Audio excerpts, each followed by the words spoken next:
I quite liked it. It was a bit full on. Ollie said, my wife just walked in, she rolled her eyes and then moved to another seat. So that sounds about right. So with me tonight, I have Tristan Nelson of 3 Day Monk. Hi Tristan, how you doing, mate? Hello. I'm good. How are you doing? Pleasure to have you on the show. And yeah, I mean, I've been listening to your EP a few times, going through some of your back catalogue, enjoying it quite a bit. So it's nice to have you here and get to ask you a few questions.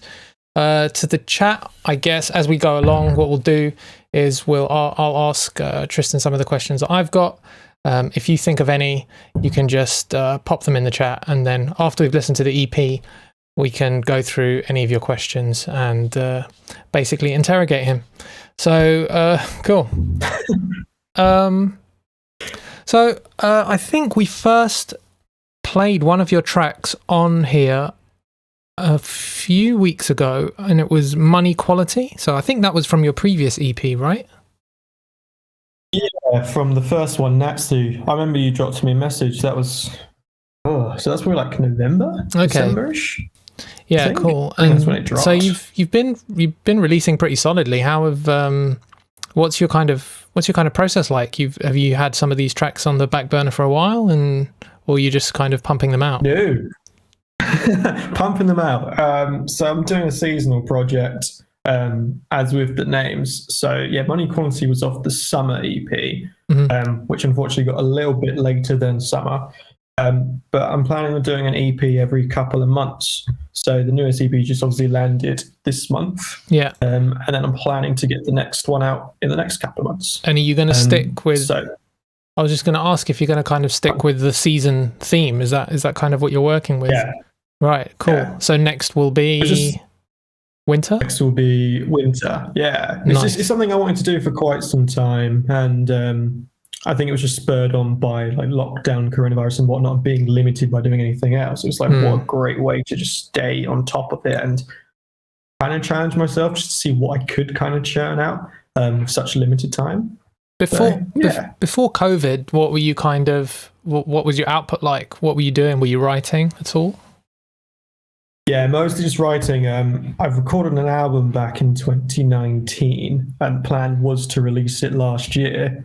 And then COVID happened. Like we were literally planning on, I was sorting out live gigs and stuff. Finally, kind of got a live band together, and then the pandemic happened.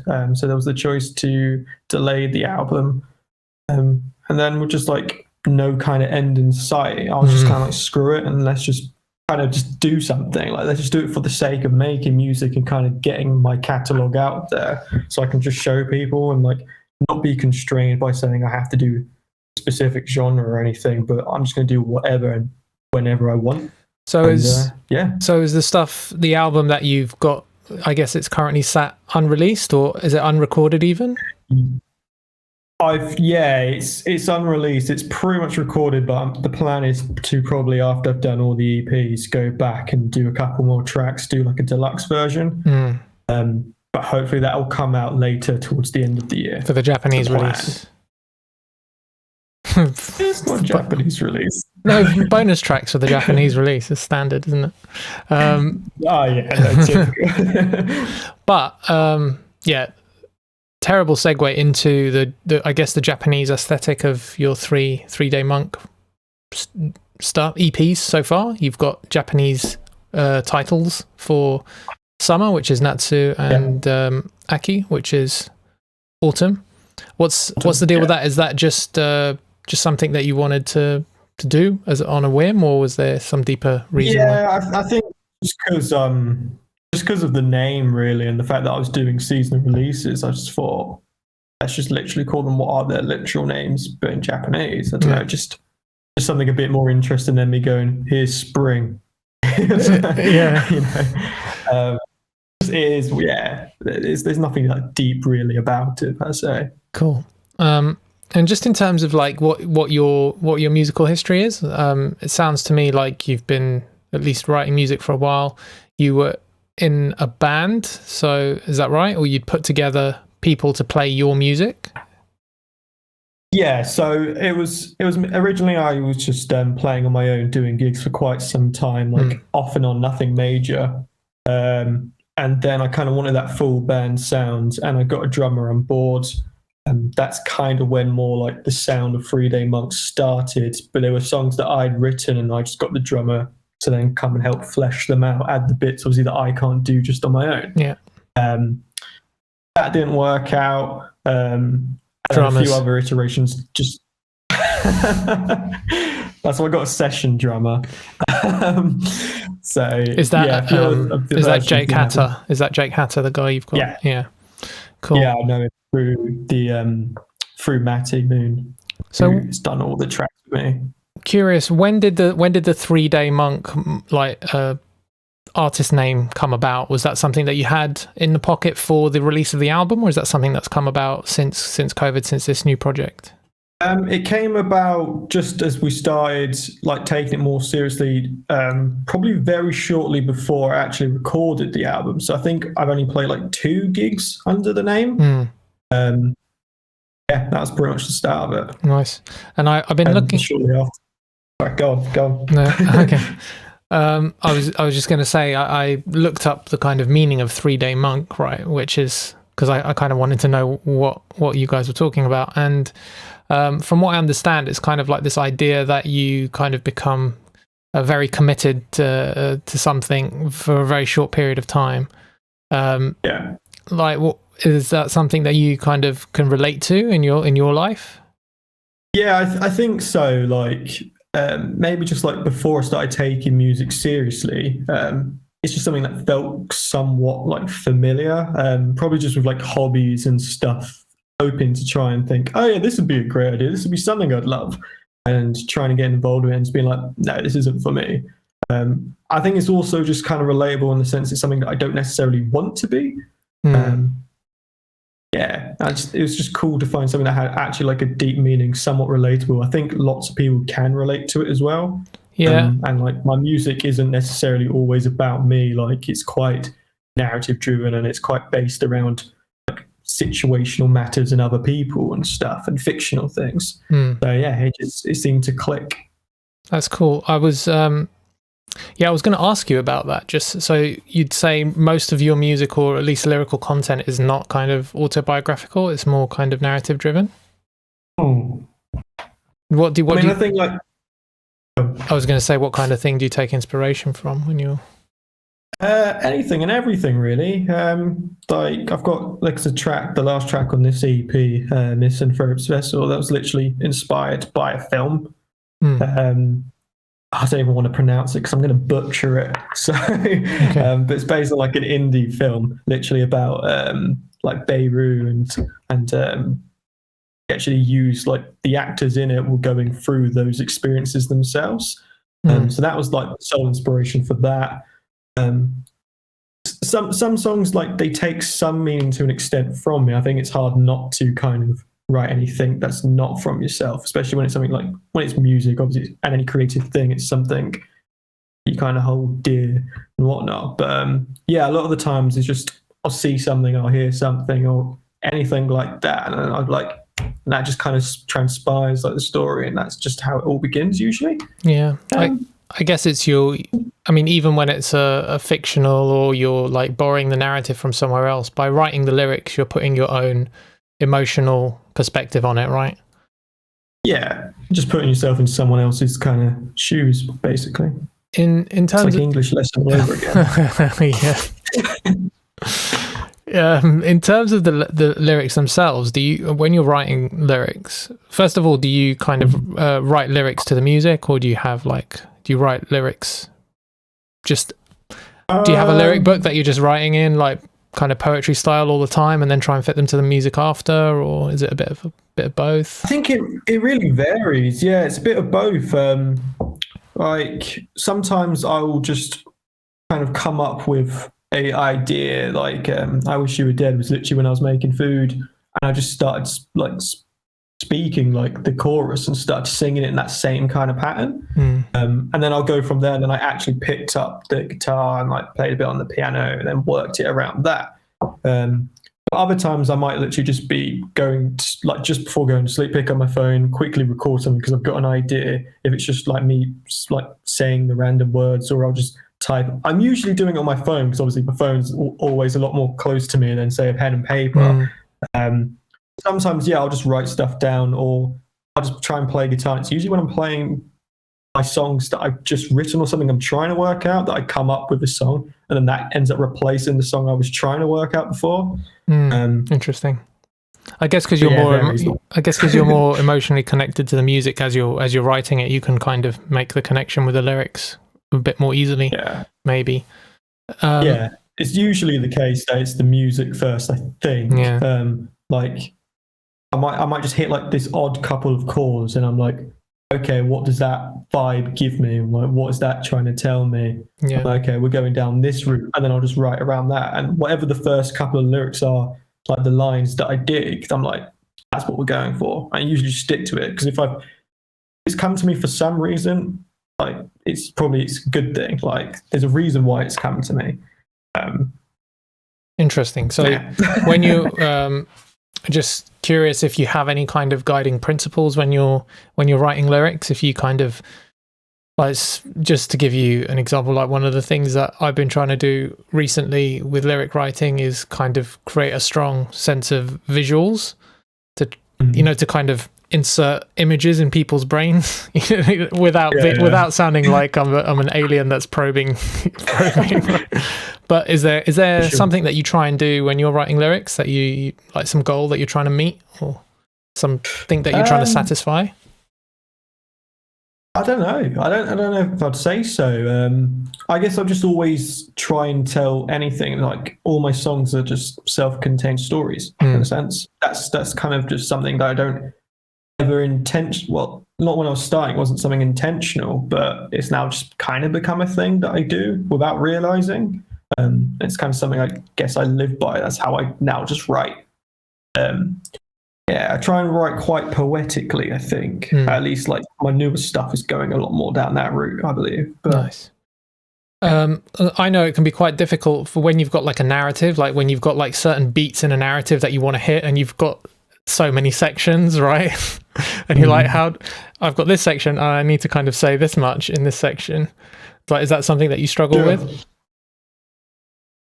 Or you're just kind of happy to keep it quite you're happy to keep it quite vague and say, and just kind of hint at the story, rather the emotional resonance of the story, rather than tell the actual story. I don't think, like, with the way I write, I don't think I almost want to say everything that needs to be said. I kind of want to say it's there, but it's also down to interpretation. Yeah. So like all my songs, I've kind of got how I view them and how I intended them to come across, but I don't ever dismiss someone else's kind of like, oh, but I think it means this. Like, well, yeah, it can to you, but that's not what was intended. And it's just quite cool to see those reactions from people anyway. I agree. I just let the song kind of be the song, and whatever just like dictates the song. I don't want to ever try and force something because I think, oh yeah, but I really want to say this. It's like, but if it's not adding anything extra, if it's just overkill, it's not needed. Fair enough. What about the recording process then? How was that handled? Because I know you've got some guest musicians on here with some strings, and you've got a female vocal on "I Wish You Were Dead" as well. How did you handle that? What was the process there? Well, with this, I think with the first time I was recording, so like take and stuff, that was all played with the drummer I was originally with. And then that process all just like changed from there. I don't know what I'm talking about. With the EP stuff, I write everything. I demo everything at home. And then, it's just a case of like get the session drummer in, or whoever whatever I can't do, just we're getting session musicians in at this point. So the strings are session musicians, to which Matty knows, and that's how I also met Jake, who plays the drums on the tracks. And then Flora is like one of my best friends who I've known since school. So I tried singing a bit on the demo for "I Wish You Were Dead." Knew I couldn't do it justice at all, and it was quite butchered. And I've worked with Flora before; she did backing vocals on take. So straight away I was just like, you're going to be singing on the lead song on this EP. Thanks. No, she did. She I did a thought really good job as well. Yeah, I wouldn't have liked to hear it with your. No, I'm joking. Really no, but she definitely brought something to the EP, brought another color to the palette, right? Which is really nice to hear. Cool. Who is it that you wish was dead? Just out of interest. No one. Nobody. Okay. Cool. It's not for me. It's not for me saying it. All right. On that note, I think we'll start with the EP. So the first track on that is Bowerbird. Is there anything you want to kind of give us a insight into Bowerbird about before we start? I guess this track's kind of like self-mockery almost in a sense to because like I think the inspiration came about from actually watching a documentary on bowerbirds. I was kind of fascinated by their kind of mating ritual where they collect all little gems and whatnot and create this nest to try and impress the opposite sex. I kind of just took that as inspiration for like kind of ridiculing myself and my obsession with collecting things as well. Not that I'm trying to impress the opposite sex with my collections of limited edition nonsense, but that was kind of what began the song, really. And it just that's pretty much it. Awesome. All right. So the first track of the new EP from 3 Day Monk, AKI, is Bowerbird. Here we go.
So that was Bowerbird. Next up, we've got 17, which is the longest track on the EP. It's 7 minutes 20. How did that develop? How did you get to such a long track time, or are you just kind of whatever, just write as long as it needs to be? Is that it? Yeah, it was. Let's do what the song wants kind of thing. I think it's the longest song I've actually written at all. there was a song on the album that's to come out, which was the longest at like 6 minutes or so. And then this beast of like 7 minutes plus came out. I was like, damn, not going to need to beat that for a while. Yeah. This song just kind of went for it. It was going to sound completely different when I was initially writing it. I wasn't nothing to what it is now, thank God, because this version is way better. Good. And the last edition was probably the heavier section, which isn't that heavy, but you know, the heavier bit, which was kind of a last minute demo kind of section, probably a week or two before we went into the studio. But okay. Cool. All right, let's not preamble any further. The next track is 17.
Awesome track. I really like that one. We were just talking while that was playing to ourselves.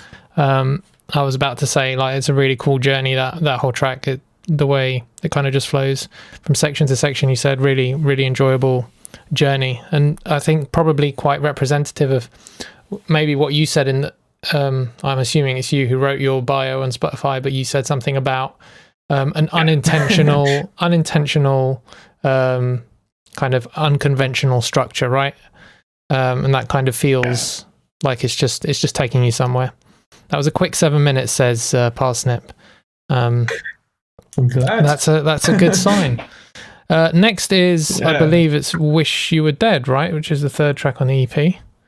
That is the one, yeah. What do you have to say about this one? Because this one I thought was really interesting, and how like the bass line on the main like vocal motif is like really, like, it's really unique. Like, how did that come about?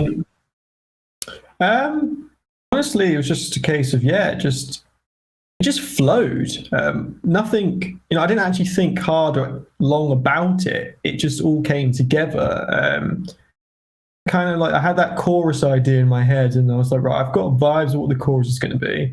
Let's go with the verse. And straight away, I think I had the lyrics for the first before actually laying down the music, and just started singing it, and that all just kind of came naturally. And straight away, as soon as I was playing, I was like, there's got to be piano here. It just like suits like the vibe of what the lyrics I'm messing around with when I was initially writing it.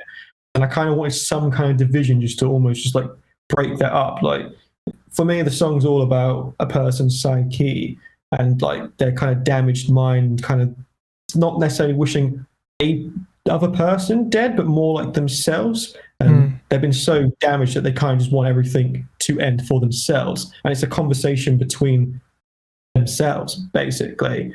Just the same person kind of like speaking amongst themselves. Like a nihilistic outlook. Kind of, so I wanted that bass to kind of like almost show signs in a way of like what's to come through the song. It's like very sporadic. You don't know what to expect. And the fact it does that so quickly within like the first few seconds. Nice. Let's listen to it. Cool. Wish You Were Dead. What's it like to hold you? I only wish that I knew everything now before. Can't cling on to virtues. Can I bypass? Could I move? All my thoughts on my floor. Is it fear? Am I drawn to you? Sincerely and on if true. Well, shit, I'm like, see me through. Can't take it much more. Experience near will prove how a mogul can be made minute. I'd pray, but honestly I don't feel any shame. I wish you were dead, no rest assured. Silence, and then we'll be restored. Sleep, sleep, sleep, sleep.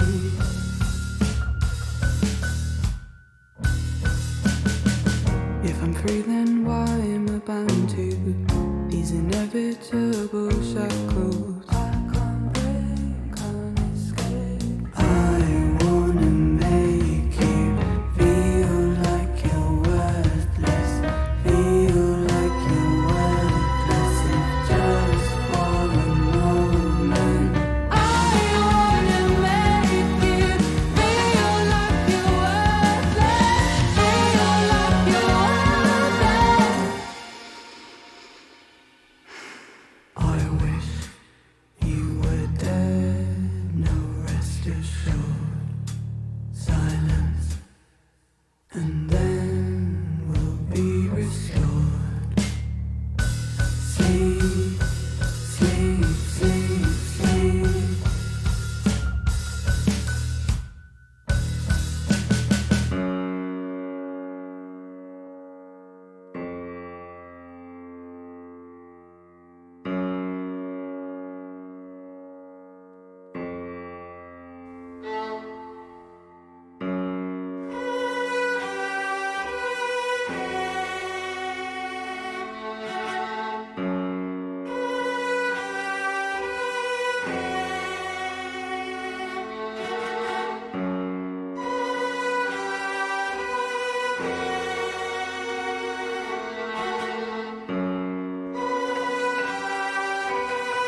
Lovely stuff. Lovely tune. I think that's probably could be my favorite track. Close with 17. I think it's also Grim said it was his favorite. Econ also said that was very enjoyable. Yeah, big up. I was just saying big up to Flora and her vocals on there. That really kind of adds something to the track as well. And I'm getting some backing vocals from you on that as well, if I'm not mistaken.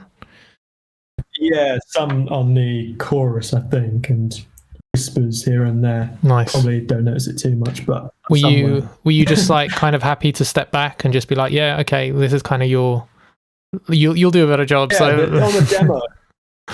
Yeah, on the demo, there was initially I think there was a bit more of me, but once we got into the studio and properly laid it down, I was just like, sounds good. This just doesn't need more. Yeah, this is it. That's a skill to be able to do that, and just say, yeah, that's good as is. Yeah, lovely track. Misanthrope's Vessel is the fourth and final track on the EP. You'll have to send me the name of that movie after that it's based on, because I'm curious now. Yeah. But yeah, tell me a little bit about this one, if there's anything to say. There's not really much else. It's literally just inspired from the film. I want to say it's Caper now. I'm not even going to try it. It's terrible. You said it now. It's done. So yeah, it's oh god. So it's basically about a refugee, and wanting to write from the perspective of said refugee and how they are a vessel for hatred, kind of no matter what. They're the vessel for it, and where they live. There's just this individual in the track, his narrative, literally wanting to have happiness, wanting to be loved, and knowing that it's not possible. No matter what he does or where he goes, he's always going to be this kind of vessel for anger and hatred. Is there an intentional use of the word vessel to indicate, like, as the Australians call them disparagingly, boat people? No. There you go. That's someone else inferring meaning from your songs. Live. There we go. All right, cool. Awesome. So, Misanthrope's Vessel. Here we go. I like to live, I like to try and fight for someone I believe sounds nice.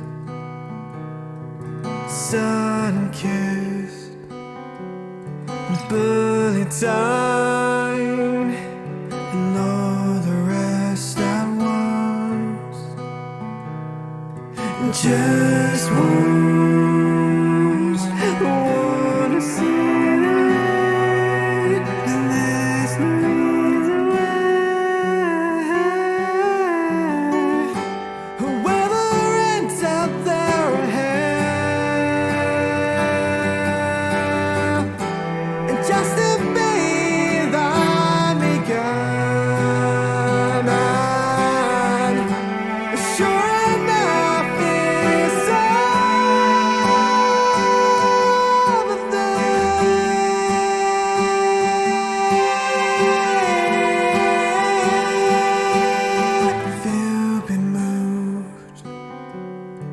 Learn to cry instead of crying for those who lurk inside. Prisoner in my own home, it's all I've ever known. Whoever ends out there ahead, and just to be the Gakamoya, sure enough is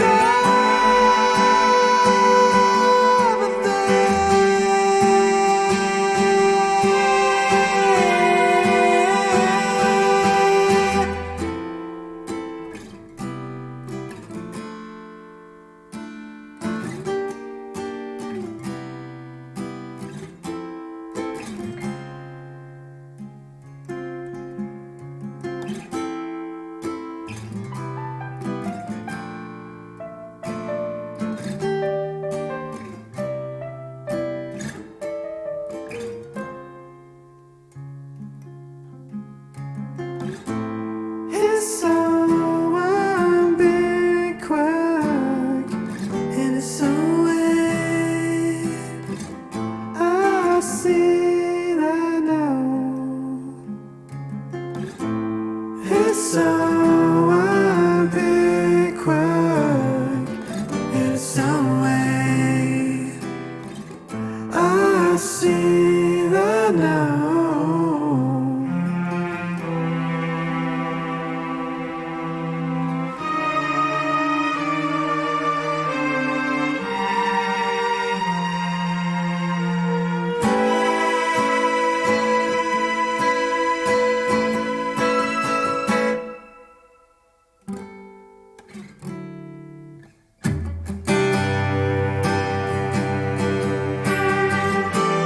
Just to be the Gakamoya, sure enough is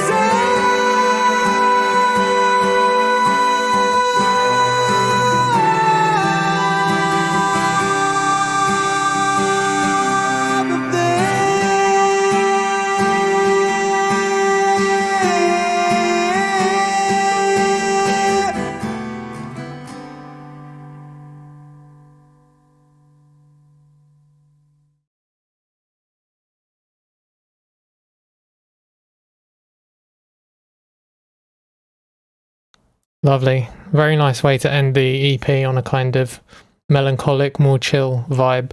Got a few questions from our people from chat. I'll start backwards. I mean, maybe this is more actually of a mixing decision, but Victor asks, interesting choice to record the piano with almost zero reverb or echo.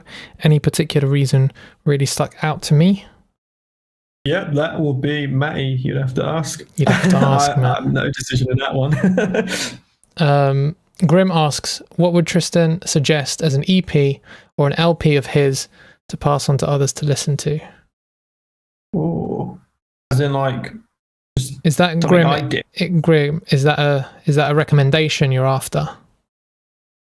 Yeah, I was going to say I've got like two. Otherwise, I'll go to his previous question, which was Bowerbird and 17 sound as if they come from two completely different artists. How do you balance the desire for freedom of artistic impression with the concern that you may alienate listeners who prefer one style and not the other? Do you think about it at all? I don't think about it at all. That's the whole reason with seasonal project more than any other kind of songs that I initially write. It was for creative freedom, and I thought, I dig it, someone else probably will. If, you know, that was basically it. There was no kind of pressure whatsoever. I kind of want everything to have, you know, it's all got its own narrative. I want everything to have its own vibe to an extent. I don't want to ever try and approach songs too much in a similar way. How much is that influenced by, like, so you mentioned that the next EP will be like the winter EP, which is what's the word for winter in Japanese? Do you know already? Do you? Okay. F-U-Y-U. Okay, Fuyu. That's cool. That could be misinterpreted, perhaps. Yep. I hope so. Is there any kind of thinking, oh, I'm going to save this song for the winter EP because I think it's going to fit the aesthetic of that? Or are you just kind of, the next 4 songs I write that I'm happy with are going to be the next EP?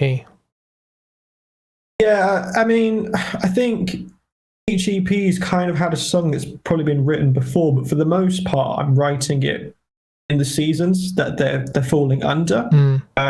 So I think maybe on this one, Misanthrope's Festival, I think I had most of the song done kind of towards the end of last year in terms of like just the guitar and the vibe of it. But everything else, I tend to write within that kind of seasonal period. So I guess it affects it in a sense. I kind of want each season not necessarily just to be about like, so winter it's cold and it's more bleak, so not everything's always going to be sad, though it probably is a lot more sad at the winter EP. It's more about what's effect, like how my experiences through that, or what I've kind of seen, and all sorts is kind of what then dictates what the season is going to be like more. I think I do take into account also regarding the season. So if it's winter, it's probably going to be a bit more of a somber kind of one rather than all crazy and energetic. And like that's how obviously I took in Natsu, the summer one. It was initially a bit more like energy and pumping, and obviously we had the Black Lives Matter riots and all sorts, which is what dictated that to be a bit more of like a screw you kind of EP, full of anger and whatnot. Yeah. Cool. Is there anything else to add? So Grim has clarified and said, what would he give someone to listen to if he wanted them to understand his music? So I guess maybe some of your influences or something. I recommend. Yeah, what do you recommend? What are you listening to? God, my kind of stuff changes quite a lot. I'm like Ben Howard's probably one of my favorite artists. Not that I don't think any of my tracks necessarily sound like him too much. I think there's a track on the next EP that's coming out that does have a bit of his vibe, but I think I take more inspiration from him in terms of how he writes, the experimental kind of side of it, and the poetry from his songwriting is kind of where his influence comes into play. I've been dabbling in a bit of like psych music often. Really into a Japanese psych band called Kika Gakamoya, who are really fucking amazing. I definitely recommend. And Fantastic Negrito, I'm always probably listening to him. Hiatus Coyote, really cool as well. I mean, I'm just listing my influences. Awesome. These are generally like artists that I listen to quite frequently. Awesome. Yeah, I'd just say check them out. Cool. Anything else you want to say before we call it a day? Anything you want to plug? Any other than your EP? Listen to his EP, AKI. Follow him on Instagram. Yeah. That stuff that you're saying, yeah. Follow him on Spotify. Yeah. Follow the socials, because I'm going to be putting up some stuff pretty damn soon. Within March. Something's going to come in March, hopefully. So keep an eye out. Awesome. Thanks a lot. Thanks. Appreciate your time, and have a lovely evening, Tristan. Take care, mate. See ya. You too. Awesome. That was great. Sweet. What a charming chap. What a lovely chap, and a lovely EP. Yeah, there'll be more interviews as well. I've got one lined up for next week and the one after. Parsnip, good one.